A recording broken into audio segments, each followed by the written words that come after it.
on 97.3 ESPN. I think it's important to point out he is not injured. He did not get injured playing for the Team USA. This is part of the preparation for the season. And the best I think the Sixers can say is that he's not ready. I think, Perk, they're being transparent in what they're saying. I don't think they're covering it up. I just think it's as simple as he's not ready. Now, you can criticize why he's not ready. That's fair. But I don't think they're covering anything. That was Brian Windhorst earlier today, said he thinks the Sixers are being transparent with Joel Embiid. Paul George will miss the game as well. No Embiid Friday either or Sunday. He is out for all three games. Michael Kaskey-Blomain is back for another season covering the 76ers for 97.3 ESPN.com. And he joins us now as the Sixers get ready to open the season tomorrow, Michael. But how surprised are you to hear today the news they announced already? No Embiid, no Paul George for the opener. Yeah, Mike, that's definitely a bummer, obviously, for a team that has so much hype and expectation surrounding it heading into the season. I think the Paul George news is not especially surprising given that, tweak to the knee that he suffered during preseason. Obviously, I think they were going to bring him along slowly. I think the Embiid news comes as a little bit more of a surprise to me personally, and I think a lot of the other, both fans in Philadelphia and media members. There's been no, as far as we've been told, there's no new injury to Embiid over the offseason. He hasn't necessarily exacerbated anything. It's kind of just some lingering issues from that knee injury that he had over the, last season and over the summer. So, I think it's a little bit of a surprise. I think, obviously, the long-term view is the main goal for the Sixers here, and that's the lens they're operating out of. But I do think you'll have a lot of disappointed fans in the Wells Fargo Center tomorrow night to watch the Sixers without their two top guns. Yeah, I mean, obviously, Embiid played in the Olympics. So what would be the reason in your mind why he is not ready to play not only tonight, the entire week? Yeah, I think that's the biggest surprise, Mike, because like other people have pointed out, it's not like this date snuck up on anybody. October 23rd home opener has been set in stone on the Sixers calendar for quite some time now. And you would think, barring any sort of a setback, which again is nothing we've heard from the team or the organization has indicated any sort of a setback or new injury, you would think he would be good to go. But, maybe they're kind of just trying to get this fan base and the team set for what's going to be, sort of a trade-off that they'll have to accept this season where, the goal is to play into May and June and ultimately to get out of that second round, which is something that they haven't been able to do. And, that might mean that on some nights, games that Paul George isn't going to be available, Joel Embiid's not going to be available, and it's going to be a bummer to the paying audience and the people that are in the crowd. But at the same time, all Sixers fans have been clamoring for is getting out of the second round, getting to an Eastern Conference Finals, and this is the Sixers, kind of way of trying to make that happen. So it's a trade-off. It's probably going to be a bummer for a lot of different nights during the season when some of the top dogs aren't going to be available. But, they're operating, trying to keep Joel healthy as possible for the playoffs, and I guess they think this is the best way to do that. Right. Michael Kaskey-Blomain covers the Sixers, 97.3 ESPN.com. And, of course, Sixers open tomorrow night. No Embiid, no Paul George. We'll get into George a little bit, but the answer today from Nick Nurse, I mean, kind of read the tea leaves here. He's asked about, well, why isn't he ready? I don't know what to tell you. I mean, almost sounds like he's like, dude, I want him to play. He wants to play. But do you get the same sentiment or what? Yeah, definitely. I also got the sentiment that he was already a little bit annoyed at the line of questioning about Embiid's health. And that's a tough place to be when the season hasn't even started yet, because that's going to be a consistent question that he's going to have to be dealing with. I think he's been, very plugged in. This is a, kind of a top-down plan that they've developed for Joel, from what I've been told and from what I've been able to gather since media day and throughout training camp and preseason play. It's a top-down thing. So everyone is kind of on the same page. But at the end of the day, it's not Nick Nurse making this decision that Joel is going to play or isn't going to play. We saw this with Doc Rivers. We saw this going all the way back to the Brett Brown days. The coach kind of just finds out from, the training staff, the front office, and things like that, if he's going to be available or not. Obviously, I think Nick would like to have Joel available for the opener and as much as possible. I also think he's well aware of how important it is to keep him healthy. So I think it's a situation where, there's probably going to be a little bit of annoyance on the part of Nick Nurse. But at the end of the day, it's all in the name of keeping him healthy long term. So they said it's not a new injury. They played in the Olympics. He was fine. Then he went to training camp. Nothing seemed to happen there. Do we take them at their word for that? This has been a team that has had some interesting conundrums when it comes to injuries in their past. Yeah, I think you have to at this point, Mike, unless you really are going to take the stance that the team is hiding something from the fan base and that they've been able to keep it under wraps from not only us, in the local media, but national media, newsbreakers. There's been no peep, no sound of any sort of a new issue with Embiid.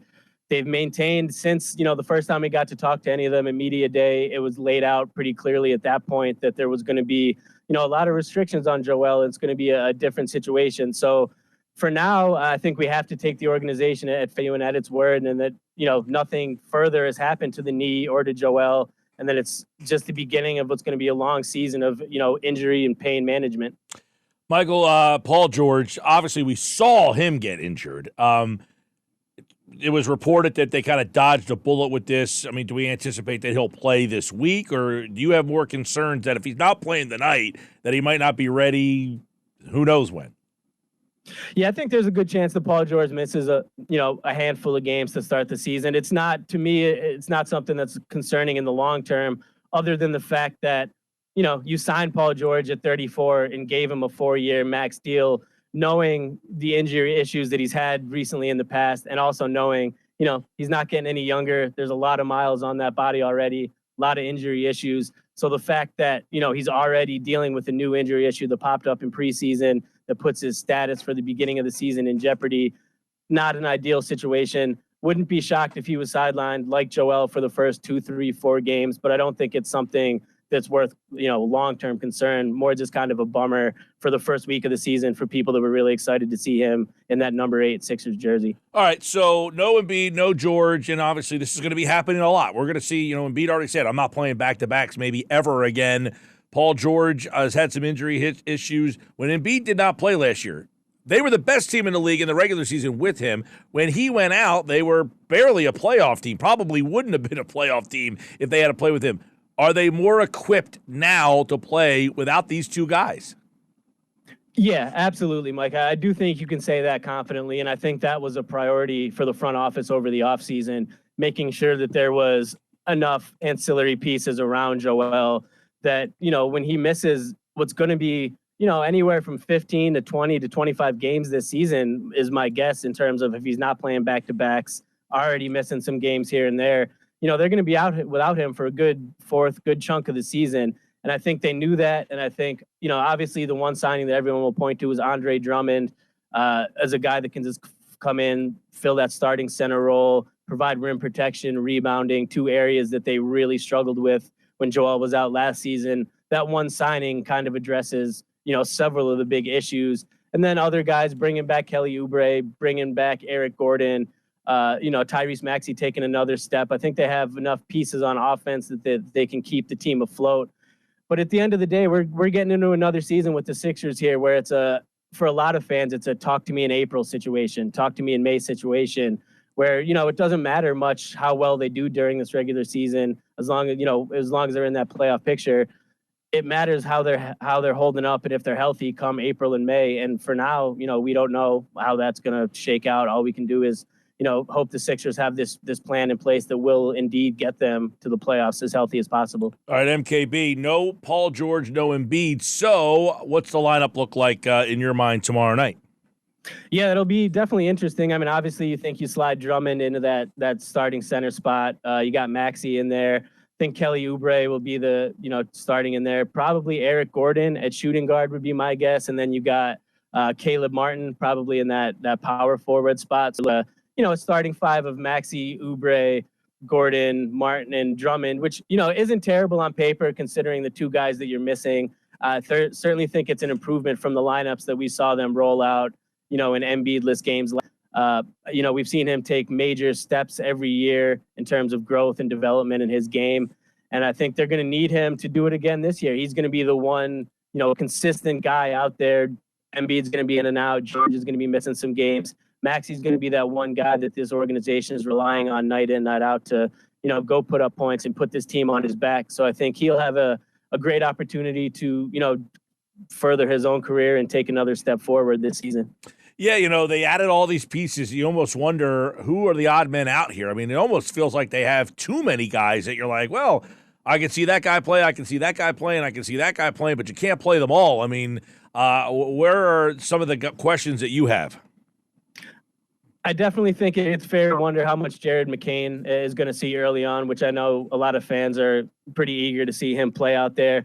Nick Nurse has preached consistently how much he values development and how he trusts the G League and how he trusts practices and things like that for some of these younger guys. Obviously, I don't think we're going to see Bona much at all. I think McCain's a fair question. Other guys, KJ Martin, I think is an interesting piece. I think we'll see him get a decent amount of a run there in that backup unit. Reggie Jackson's a guy who's on the depth chart is probably that third point guard when you're talking about Maxey and Lowry. So it's fair to wonder if he's going to see consistent minutes. But, having a lineup as deep as the Sixers is, on paper at least, is something that I think a lot of people in Philadelphia have been clamoring for in recent years. And it's probably a good problem to have when you have potentially too many guys that could contribute, as opposed to think in the past with previous Sixer teams, they've had the opposite problem where some of the guys, a little bit further down the bench aren't necessarily role player caliber guys in the NBA, where this Sixers team, I think they have a lot of those guys, and that should help them in some of these situations when the star players are sidelined. Yeah, because, you figure you got Kyle Lowry, Reggie Jackson, Eric Gordon. You mentioned McCain, so maybe McCain's kind of the odd guy out. Ricky Council, does he have any role? But Reggie Jackson, people forget, he's been a pretty valuable veteran presence on a lot of teams.